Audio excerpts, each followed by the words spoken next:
What is going on, everybody? Welcome to Sixers post-game live. Sixers get revenge tonight against the Pelicans with a 120-111 W. Joel Embiid, Harden, the return of Tyrese Maxey, and what it all means moving forward. We're breaking it all down. Joining me, my man Tiago at Tiago PHL. What's up, Tiago? It's good to be back, Chris. Happy New Year to everybody on the podcast. It's nice for the Sixers to start the year with another big win, but don't let the scoreboard fool you. This Pelicans team was vastly undermanned today, especially when Zion, after taking over the game in the third quarter, had to step out with a hamstring injury. So, yes, it's a win, but it's no roses to give a shout-out to Penn State today for their big win against Utah. I like it. And then, of course, my man Sean, Pick Swap Media. What's up, Sean? Yeah, overall, I'll take it. I'll take the win tonight. Good bounce back after losing on Friday. Zion being forced out of that definitely paved the way for the Sixers to take that one home. But overall, they took care of business, liked a lot of what I saw, so I'm excited to get into it. All right, let's get into this one. Really, this game was right there in the fourth quarter. The Pels came marching back. DeAnthony Melton 3, James Harden 3 late in the fourth quarter. Pretty much put the Sixers up for good. Let's lead off with Joel Embiid. Embiid finished the game 42 points, 11 boards, 5 assists. He did have 4 turnovers, but I'm pretty sure 3 of those were in the first half. I'll throw it to you, Tiago. Like, how would you grade Joel Embiid's performance and just quick reaction? Yeah, I thought the Sixers had a pretty good plan for Joel Embiid tonight, right? So when Valanciunas was the matchup early in the game, you could clearly tell they were trying to pull him out of the paint, create scoring opportunities in the perimeter. As you can see, he can kill you from anywhere on the court. And I thought they did that for the most part with Valanciunas out in the first quarter. And then when Hernan Gomez came into the court, then it became more about the inside game, the power game, try to get him in the paint, score under the rim, and Joel Embiid can do that. So I thought these are the games that Joel usually is able to show his vast scoring skill, both from the perimeter and the inside. And especially when you get a guy like Hernan Gomez on the court, man, like there's nothing that the Pelicans can do to really stop him. And it was what, 42 you said, Chris? 42 points to finish the game? 42 points, yeah, man. And you could barely even feel his presence out there. And that's not a criticism of Joel. It felt that effortlessly and that easy for him tonight. So I think these are matchups that absolutely favor Joel, and he definitely cashed in on it tonight. Yeah, what about you, Sean? Yeah, I liked a lot of the two-man game with Harden and Embiid. I thought they ran that pretty effectively tonight and were pretty locked in. At times they tend to get away from that, lean too much isolation ball. And I didn't really feel that way tonight. They each had their moments, but I thought it was nice seeing them connected like that. And that's going to be the key for the Sixers team continuing to build off that. Like Tiago said, a lot of versatility in the way he did it, which is awesome. 10 for 10 at the free throw lines, always good. Little scare on the injury at the end there. Looked like he limped pretty heavily, but stayed in the game. So hopefully they get that on ice after this. And I'm sure it's nothing too crazy. Yeah. We have Patrick Bernard in the house. What's up, Patrick? What's going on? Apparently, according to Chris, someone got seriously injured on Monday Night Football and getting CPR on the field. I don't have the game on, man. Chris, let me know how that goes. So that's nuts. DeMar Hamlin from the Bills. Both teams are in the locker rooms now. Pretty scary scene. So what? Oh my god. Yeah, it looked bad. Okay. Mm-hmm. It reminded me that, I know you don't watch soccer, Chris, but there was a soccer player from Denmark last year in the Euro. Eriksson. Yeah, that it looked kind of like that. He just kind of went down. So we hope that they were able to do the work that he needed to do to get him back up. Yeah. Oh, that's crazy, man. Prayers up. Prayers up. That's nuts. All right. Here is Joel Embiid's shot chart, 5 of 8 from mid-range, man. Embiid's pull-up game is so freaking good. I like heading into this game. You touched on it, Sean. I wanted to kind of see more Embiid pick and roll, Embiid Harden pick and roll. We saw a lot of that in crunch time as well, which was nice to see. Let's roll on to let's talk about James Harden real quick. James Harden finished this one 27 points. He was a plus 10 with 8 assists and just 1 turnover. Sean, what were your thoughts on James Harden? I thought he flashed a little bit of separation ability getting downhill tonight. There were a couple times where I thought he kind of had a nice burst by, which took the Pelicans off guard and is nice to see from him. He still struggled at times. He's leaning. You can tell at this point in his career when he gets to the drive, he's leaning so much on his strength and the way he just kind of dips the shoulder and creates separation. So he also got kind of caught on a couple of those. Jackson Hayes had a block on him. I think Trey Murphy got one on him too. But I thought it was a pretty solid game on. His assist numbers a little lower than we're kind of used to, but I still thought he distributed the ball pretty well. He had a couple nice looks to Montrezl Harrell. Harrell smoked a couple that could have been an assist there too. But overall, a solid Harden game. I didn't think it was spectacular, but he did his thing, did enough, and did the job. Yeah, here is James Harden's shot chart. What about you, Tiago? Yeah, that missed layup by Trez off the gorgeous behind the back bounce pass in traffic. You gotta love it. You absolutely gotta love it. The stuff that goes up as a 0 on Harden's box score when it should have been, 100 assists worthy play for Harden. Yeah, I mean the guy overall played well. There was a comment in the chat about Niang having 5 triples on the game. So much of that is James Harden, man. It's insane. I mean, I don't have the numbers in front of me, but the offensive rating when Niang and Harden on the court are absolutely insane. And a big part of that is because he's able to get him wide open looks. And both Niang and Melton are at top of the NBA in catch and shoot points since December. And it's been primarily a result of Maxey not being on the court and Niang and Melton taking a lot of these passes from Harden, which are wide open catch and shoot points. So, yeah, I mean, even though he's not going to, overwhelm with scoring at this point of his career, it's all about the playmaking on this team. And I think that he delivers that on a nightly basis. The question is, will they lean on that to close games out, right? We saw the first game against the Pelicans where they kind of just went full ISO and completely isolated him from the court. Yeah, I mean, you'd like to see more of that throughout the game, but it's just incredible stuff when you see him on a nightly basis. So another good night for him overall. Yeah, like Sean said, it definitely seems to getting his feet underneath him a little bit. Definitely looks nice attacking the basket at times. He had a really nice bounce pass to try under the basket, I think, in the fourth quarter. That was a great pass. But let's get into Niang here. 5 triples tonight. 5 of 9 from 3. George Niang. Go ahead, Sean. Yeah, I thought it was a very good Niang game. Held his own defensively as much as he could. Still got lost at times, but extended minutes. I think he played 27 tonight. The 3 threes in the first half I thought were especially huge. They were kind of like momentum swinging ones, which he tends to have a knack to kind of hit those, which is a big thing. And he's just objectively like an elite shooter at this point. That's just kind of what he does. His quick release, he probably has the quickest release of anybody on this Sixers roster, which is a big deal when we talk about swinging it around. And he feeds off the gravity that both Embiid and Harden command. So just a great fit with that. And I thought he brought a lot tonight. I was very happy with the Niang game. And just from an energy perspective, the reactions he gives and him jumping about, I think it brings something. So I'm happy to see him finding his stride. PJ Tucker, a little bit of a light work, so he was the beneficiary of that. But good game from Niang overall. I want to throw this to you, Tiago, but first I'm going to add a question. I'm going to add a layer to this. Is it a good thing or a bad thing that the Sixers rely so heavily on George Niang's shooting? Well, I think based on how they run the offense, I think it's a good thing. But Sean brought up the fact of extended minutes, right? 27 minutes. A big part of why he played 27 minutes tonight is because the guy you paid 3 years, God knows how much money for this year, PJ Tucker, was once again pretty much a catastrophe. And I think that is becoming an issue with this team. I think primarily, are they okay with PJ Tucker on the starting lineup? Yes, all the numbers suggest that they are, but they can obviously get more out of that role. And I think a game like tonight, they needed it. They need those Niang's 5 3-pointers, I don't know how many points he had. But there are going to be matchups where he's going to struggle defensively. It's just going to happen. He doesn't have the speed, the quickness.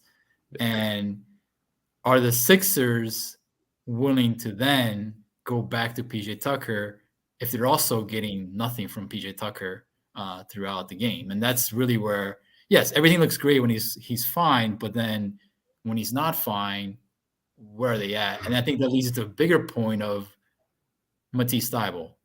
And I think the fact that he continuously logs limited to no minutes on this team is a disgrace, because the guy, from all accounts, and we saw again tonight, we saw him defend CJ McCollum extremely well.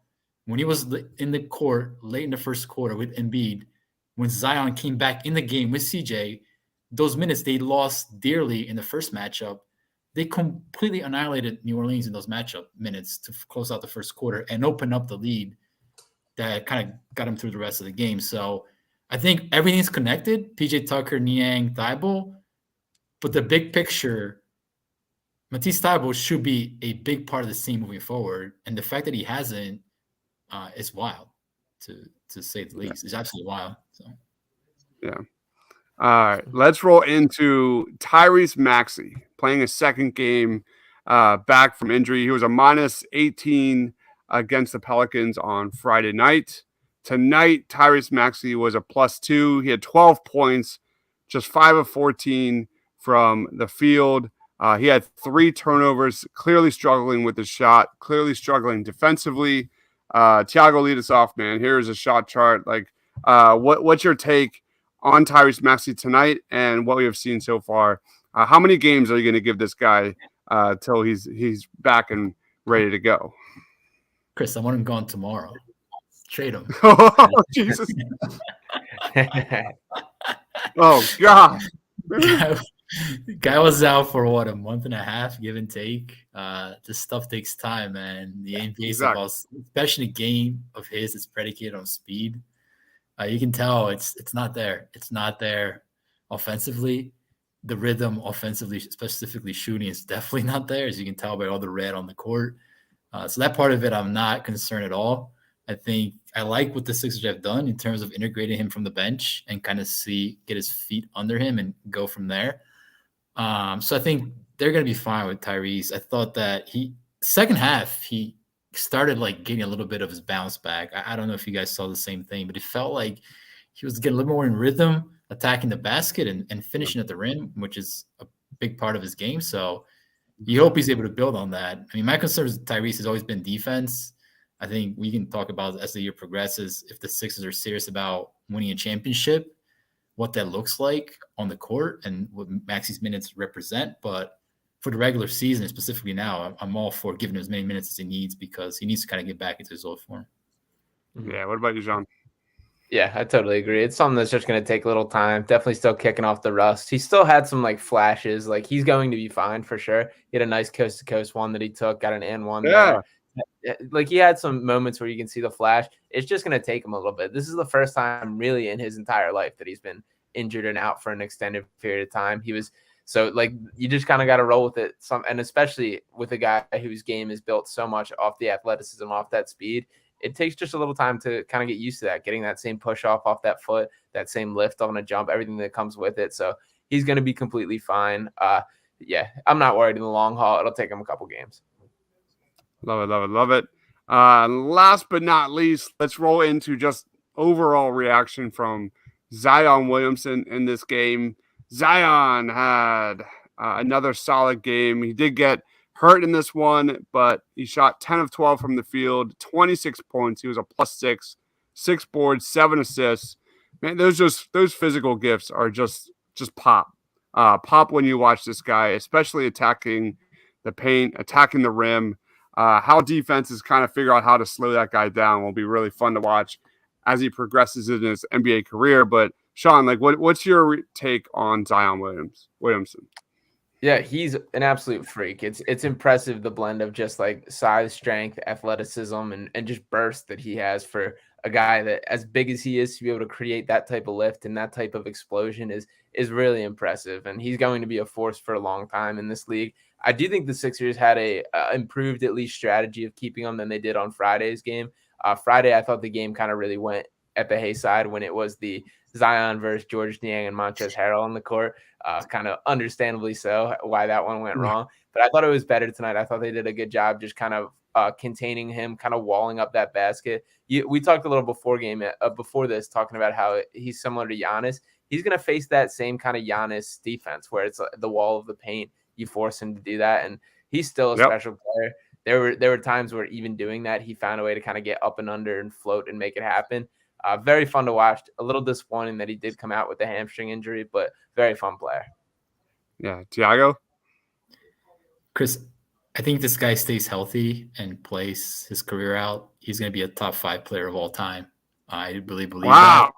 Yeah, I truly believe that. I think that he may end up being the most devastating scorer we've ever seen in the NBA. His suddenness and the ability to explode to the rim at his size is unparalleled. There's nothing teams can do to stop that, period. I mean, he can take on anybody he wants one-on-one off the drive. And what's even more impressive is that because he's had limited playing time in the NBA from all the injuries and whatnot, you can already see the playmaking, the vision, the passing. He guys understands not to, bowl over 2 or 3 guys and try to find the open shooter. I love what the Pelicans have done around him. I think they built a great team around core young guys. We talked about Trey Murphy being a fit with the Sixers, right, when Ben Simmons was here. He's a perfect player to put around a guy like that, right? He can just shoot, play defense. So I think everything's pointing up towards Zion. I think his career is all depend on health and his ability to stay in physical shape, which is something that has not always been there. If those 2 boxes check out, like we're watching a transcending NBA player, and I'm all for Zion, man, 100%. Yep. Here's a shot chart. Almost all of his shots came inside paint. Look at that. That's wild. All right, let's roll into – go ahead. Yeah, I got to be fine. Go ahead. Let's roll into player of the game. Sean, lead us off, man. Who's your player of the game tonight? My player of the game tonight, I'm throwing it to Georges Niang. I'm giving Niang a little love for stepping up. I thought he hit some big threes, answered the call for the extended minutes, and honestly hung defensively more than I expected him to. Put his body on the line, competed. He's still going to just not be able to keep up on some and has his struggles, but I do admire the way he just hustles and competes on every single play, and I thought he did the job for the Sixers tonight. Man, that's where I was going to go in this one. What about you, Tia? You know what Niang is shooting on passes from James Harden from 3? 50%. 50%. Yeah. And what is he shooting from Shake Milton? Do you have Shake Milton's numbers? No, I don't have Shake Milton's. I could look it up. All right, you go ahead. I'll get that. It's 36%. So most of his 3-pointer attempts come from either, because I looked at this, Harden or Shake Milton. And there's a 14% drop in shooting percentage from both. I think all you need to know about the quality of shots that Niang is getting from either point guard. So, all right. Well, who's your player of the game? Yeah, for me, it's going to be Thibault. And the reason why I say that is because he fundamentally changed the scope of the game today when he got on the court with his defense. A guy who takes 0 shots and finishes at plus 12, that's all you need to know about the impact he's having on the court. And I'll go a step further because I don't hear questions on the press conference around why Thibault's not playing more. It's not a topic in Sixers circle. It's not a topic with Sixers beat writers. It should be. We should be in the business of bringing facts to the public. And this guy is going the entire year without playing when all the data suggests that the Sixers are sitting on a title contending lineup with this guy on the court. I mean, it's incredible. If you look at the numbers, the eye test matches it because you saw a game like tonight and the impact that he had against a very good team. So I'm going to continue banging that drum, man, by myself, because I think that if the Sixers lean on this guy for all the frustrations that he is offensively and even sometimes defensively, if they lean on this guy, they have a championship core. They have a championship core with this guy. And the fact that they're not doing that right now drives me absolutely crazy. So I'm hopefully it changes. Or if that Doc Rivers gets pressed on why he's not playing. So you hear more from me and Thibault, Chris, for sure. And I'm going to take the layup. I'm surprised. All right, I'm going to go Embiid, 42 points, plus 10.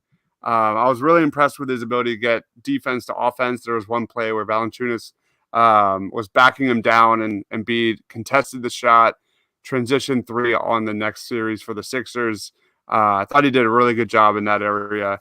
There are definitely a lot of kinks to work out still.